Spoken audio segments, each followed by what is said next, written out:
All right, guys. Well, welcome to another episode of Millennials in Ministry. I'm your host, Erin V. Lashley, and I am more than privileged to have on the show with us the Henrys. They are YouTubers, parents of the famous chocolate babies. They have their own podcast called the How Married Are You podcast, and they're doing all types of stuff.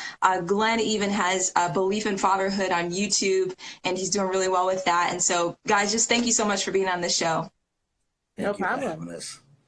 Yeah, absolutely. So first question's out. For those who may not know anything about you, can you just give us a little recap as to how you guys met and got together and then decided to do YouTubing full time? I know that's probably a really long story, but the short version, I guess, of that. Okay, so we met at the college I attended. He was a DJ. Mm-hmm. And actually him DJing is kind of how we stayed in touch and ended up dating again. Mm-hmm. That's for the first time. We never dated before. Yeah, for the first time. It's very abbreviated version. Yeah. Then we got married, had kids, and Glenn became a stay-at-home parent. I was a rapper struggling, didn't know what I wanted to do with my life, creative. Was working jobs I hated in order to bring home money, that type of situation. Mm-hmm. And she was a breadwinner, math teacher, scholar of sorts who loved extracurricular activities with kids. And we figured out that if I stayed home, then we can make just about the same money because childcare was really expensive. So I started being a stay-at-home dad, and then throughout that, I was realizing how complicated and difficult it was and how there was so much no one ever told me, and I decided to kind of share my story on Instagram, and then YouTube became the main platform where I distribute my content. And we've been doing that for almost 4 years. That's awesome.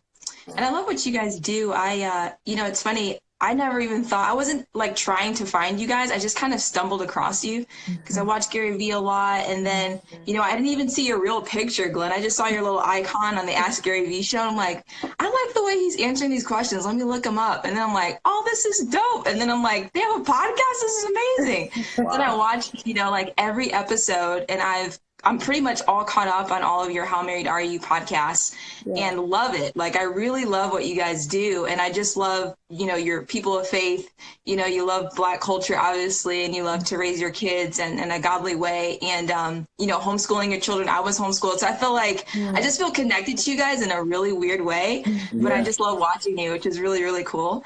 But the last episode, I really enjoyed it personally. And I know, I read a lot of the comments on the last post, but I will be honest with you, the reason why I enjoyed it so much, because I grew up in a very Christian home, healthy parents, healthy relationship and everything, but I never saw them resolve conflict without it being behind closed doors. You know what I'm saying? So even as a Christian young woman, I still in my mind subconsciously don't know how to resolve conflict like that. So I avoid conflict because I think subconsciously I don't know how to resolve it. Mm-hmm. So I just want to ask you guys, and from your perspective and what you've been through, and even if you guys, shout out to those watching online too.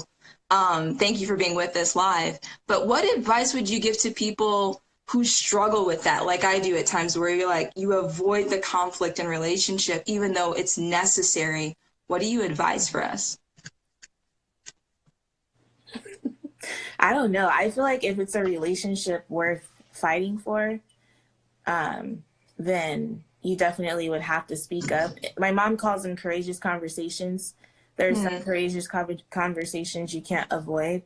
But I feel for me, I don't want to end up in a marriage where the kids have left and it's just the two of us, and then we realize we don't even like each other or enjoy each other's company. And so there are certain things that we can't let fester in order that when that time does come, or even just now, we can be friends and enjoy, the relationship that is us, because before there was the kids, there was us, and we, and so after the kids are gone, it's still going to be us. And so you just want that. But there are some, I'm not going to front, there are some relationships where I will avoid conflict, or I just will kind of let things fade away because I don't really care as much about the relationship. I'm not as invested. But if it's a relationship versus investing in, then I think that those types of conversations are necessary and worth having. So have them, is what I would say. I think one thing, I don't know what he has to say, but I think one thing I will one thing that I will say that I realized about even just watching that podcast, because of course I'm actually really glad we recorded it, because now I can go back and like re-listen and stuff. So anyway, but I realized that the way get mad all over again. the way we process things, he processes verbally and I process via writing. And so I think it's important to know that about yourself before entering into those types of conversations, because sometimes you may just need to write it out and then read it to the person, or, you know, like there's just different ways of dealing or approaching the situation. But I don't know. What would you say, babe? I would say that I understand why it's necessary to have courageous conversations or discuss things that are difficult, because it ultimately leads to growth. And I talked about, like at the end of the podcast, we talked about suffering in silence and how I was more inclined. I just don't want to, like sometimes like it's either like I fight for this conversation and to have this conversation over and over and over again. But I don't feel like fighting. Like I don't want to have to fight at work, have to fight with the kids, have to fight and then have to fight with my wife. You know what I mean? Like, and so it feels like I'm always like fighting for something. And I understand why eventually men just become mute and quiet and they just decide happy wife, happy life. You know what I'm saying? And I don't think it's isolated to men. I think it's just isolated to that personality style. All right, whatever. Because there are some women who just will become mute as well. Yeah. No, that's really good. And somebody said in the comments, they just appreciated how you guys in the podcast listened to each other and respected each other's way of processing without letting emotions become the best of you. And I think that's what really encouraged me too. Is like, oh wow, this is actually possible to have without it ending terribly, you know? So thank you guys for just being vulnerable, because I know it probably wasn't easy, but it has helped a lot of people, and it really did help me a lot. So I appreciate that. Well, you can't really get emotional and while you're recording yourself, because it's like it's like constant accountability. So it's like best. Yeah. I will say we had started the conversation earlier that day, and I feel like it ended the same way. It like happened the same way. The exact same way. Like we didn't. And I feel like that's kind of how we are. That's how we do. That's how we are. Yeah. I feel like it was false representation. Right. And I think that was really cool that it wasn't necessarily that it was... He's going to go check on the kids. Oh, okay. No problem. Go ahead. Keep going. Yeah, no problem. But I think that's what I enjoyed most about it, is that it wasn't like you guys had it wasn't like it was resolved at the end. It was just that you guys were both heard and respected. And I think that is admirable for sure. And it's still not resolved. Still not resolved. Just in case anybody was wondering. Yeah. We're figuring it out. And I think I think the beauty of relationships though is that, you know, sometimes I feel like I have to have an answer, I have to figure it out in order for it to be healthy. But I think if the conversation's just had, and the fact that I would be willing to be courageous, you know what I mean, is just keeps me in a healthy vein. But I also want to ask you guys just about developing creativity. So when you have a spouse that's really creative, or maybe more creative than you, or maybe you're both creative, or you're just, you know, I myself am single, but even in friendships or family relationships, how do you encourage the development of creativity in a relationship? Why are you looking at me? Because You're the creative? Well, I feel like you are creative, but you have not yet, like you shun it. You know what I'm saying?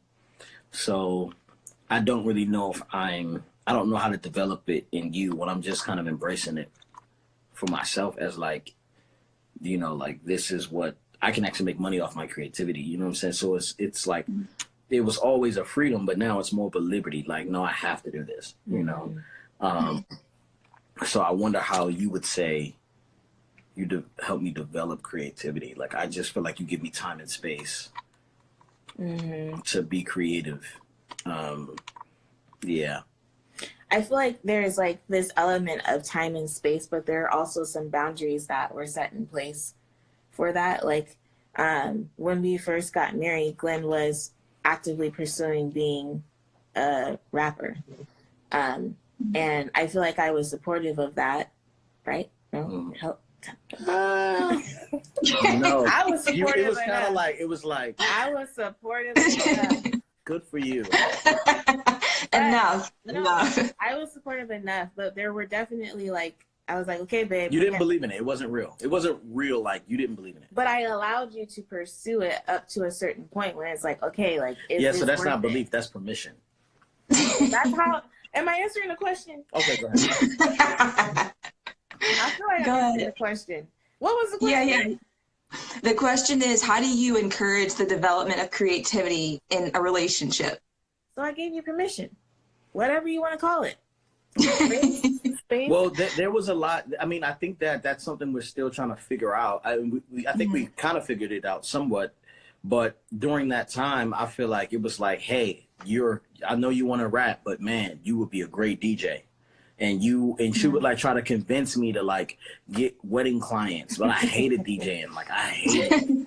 Really? And so she would try to like just a little, you're so close, just a little bit move, you know what I'm saying? The thing about him is that like he's a jack of all trades. So he can cut hair, he can DJ, he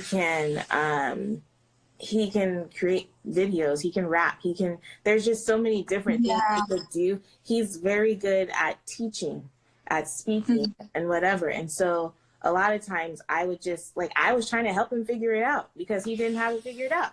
So I was just throwing out ideas out there. It wasn't that I was saying you have to do this or you have to do that. I was more so, I can say that what I was trying to do was help him really find himself and find something that he could like stick with and be passionate about, like I had with the field of education. So I don't know. I feel like I still feel like I did a good job. Shoot. You did. Take ownership of that. Come on now. You did do a good job, but I do think it was very sensitive because I don't know if I was passionate about music and I was good at it. And you're still passionate about music. Yeah, still like passionate and good at it, but I knew I didn't belong there. She knew that, but she could never have said that in the right context. She could have never said that correctly. She could have never been like, you know what? I don't think you're going to be doing this in the next. You know what I'm saying? I'd be like, what do you mean? Like these bars, I'm not hearing the way these, you know what I mean? Like, not taking personal. So there's a degree of, what was the word I was going to say? There's a degree of patience that's required in order to allow the creative to figure out, you know, how they're going to actually bring their creativity into fruition.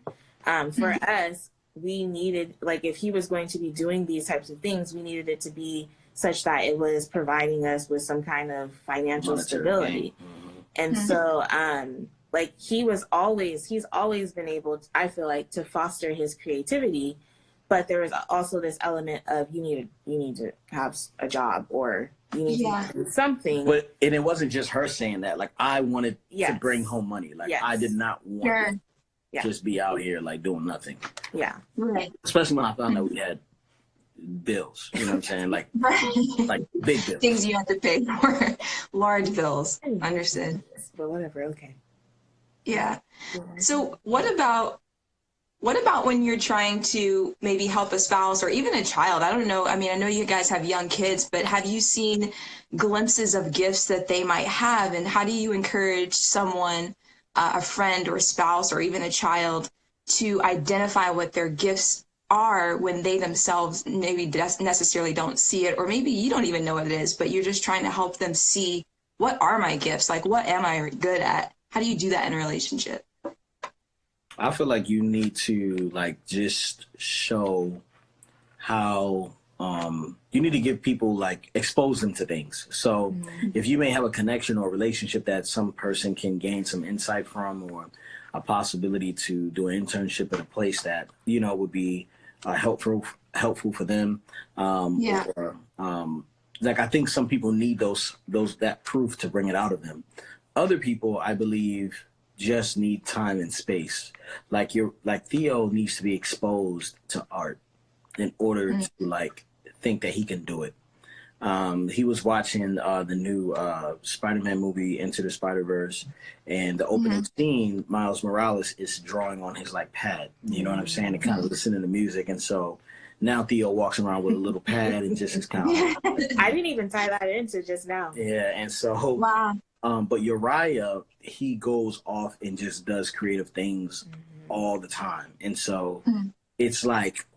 He was like, I need tape, a rubber band, and popsicle sticks. And he comes back and say, I made it. And he comes back with this thing, and it's very different. But I'm like, man, I could tell there was some sort of creativity there. And so giving them the space and the freedom to do that. And that's one of the things we hope to be able to do soon, is provide them with space that would allow them to be able to, get dirty and like paint on the walls or whatever that looks like for them, so that they can have that creative expression, which I think, growing up in strict Black homes, it's like, run, don't draw on the walls, don't do this, don't do that. Yeah. Like, man, like you end up like stifling all this possible creativity.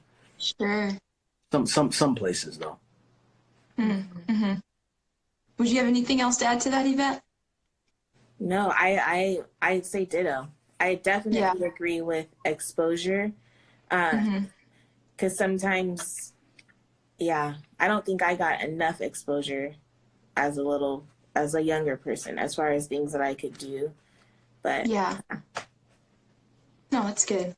So I want to ask you guys, this will be the second to last question here, but why did you start the How Married Are You podcast? And what are some things coming up this year that we can look forward to with it? Besides the last episode not being the last episode. We started it. So originally I had an idea that we should do like a book club. And it was supposed to be like a spinoff of Belief in Fatherhood, like a book club. We'd read a book and we'd invite our followers to kind of read it with us. And then we'd do like a live IG something or whatever to discuss it. And we had chosen a book, but we never actually started reading it. And then it just kind of became this thing where we kept saying, we got to do this. And I was like, let's just sit down and talk. And then, but the way we got the name is because my husband and his humor would often put me on blast on Instagram stories.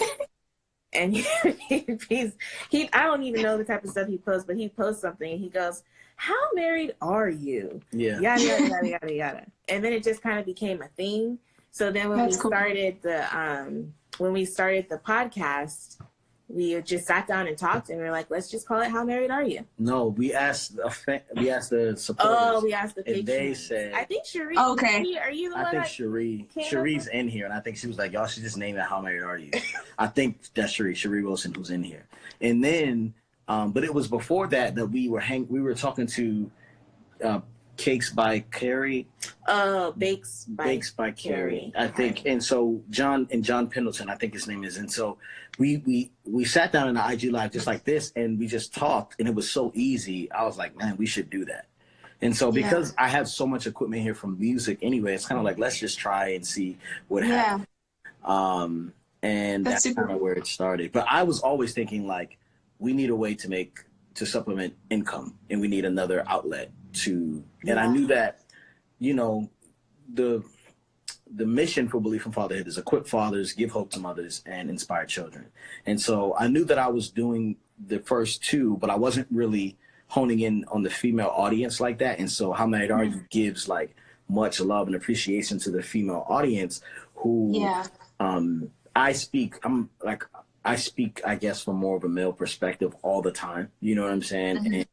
And I think Yvette needed to be invited in a little bit more with Belief in Fatherhood. And so How Married Are You is kind of like her thing, you know. That's what Yeah. and so you rebuttal? Mm-mm. Okay. Natural 008, she says, I love the way that you guys communicate. I second that. You guys are great. It's just fun to like listen to your conversations. I watch it on YouTube because I like to watch people communicate, and I just sit there and I feel like I'm right there. So I love the way it's set up for sure. And yeah, it's Sharice Wilson who's on here, the real one, I guess. So yeah.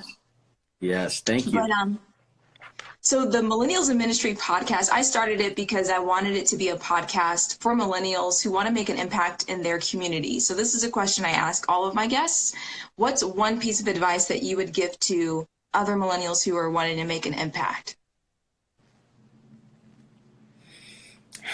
I would say just be yourself. I feel like even myself, like I will see other people doing things similar to us, and there's this whole thing of like comparison where I'm like, oh my gosh, they're doing it way better than us, or I wish I was as intelligent as that person, or whatever.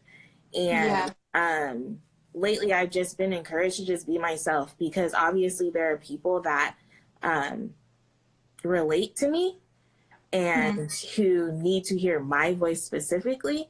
And so I just kind of, I'm feeling more confident in my voice because I just know that I'm here for somebody. And the Lord can give me this voice to have it shut up. And your voice may not be like an actual vocal voice. It could be drawing, it could be writing, it could be making videos, making illustrations, or whatever. But I would just say stay true to yourself and avoid comparison. I actually recently listened to this podcast, and she was talking about influence versus inspiration. I'm probably about to butcher her whole message, but what I took away from it is that there are people who inspire us, right?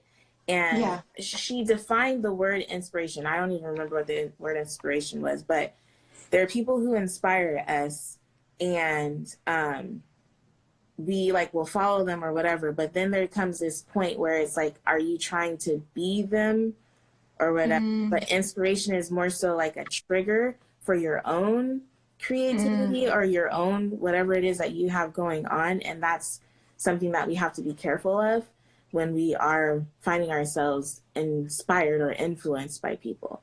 And so I don't know.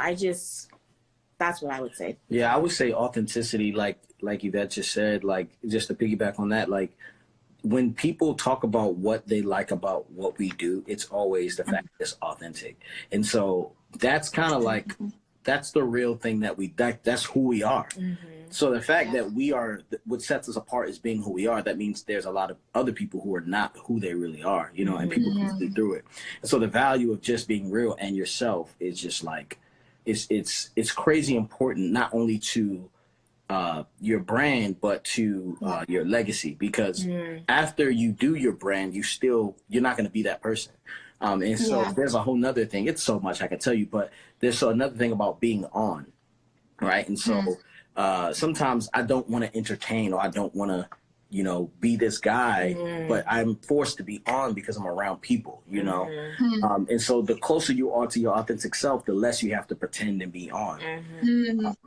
The second thing I would say is, please just start however you want to start. Don't wait till everything's perfect. Don't wait till you have the right equipment. Just start, because as you start and you're small, it gives you so much opportunity to get critique and messages back. So when YouTube took away the comment section, it really hurt me, because that was instant feedback on how my content was, people were receiving it. And so when you get the messages from 10 people that say, hey, I don't like that you do this, but I really like this, that helps you hone in on what you do great. And so the fact that you have access to these people via all these different platforms, I'd say is something we can't really lose right now. It's this whole petition that's going on talking about saving the internet is at risk for having laws put on it.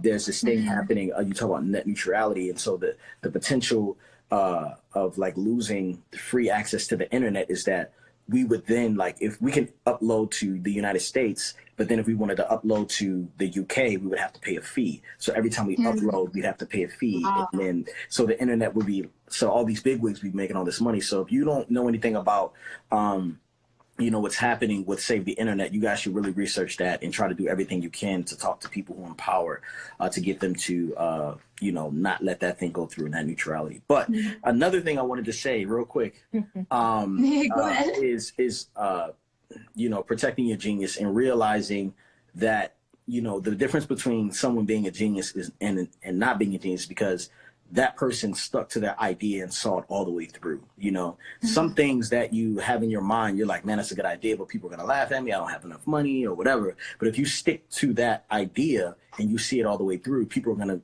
to say that you're smart and you're brilliant, but mainly because of the bravery you had to stick with the idea, not so much that no one else ever thought about it. You know what I'm saying? Absolutely. And so, yeah, that's what I would say. That's good. It's really good.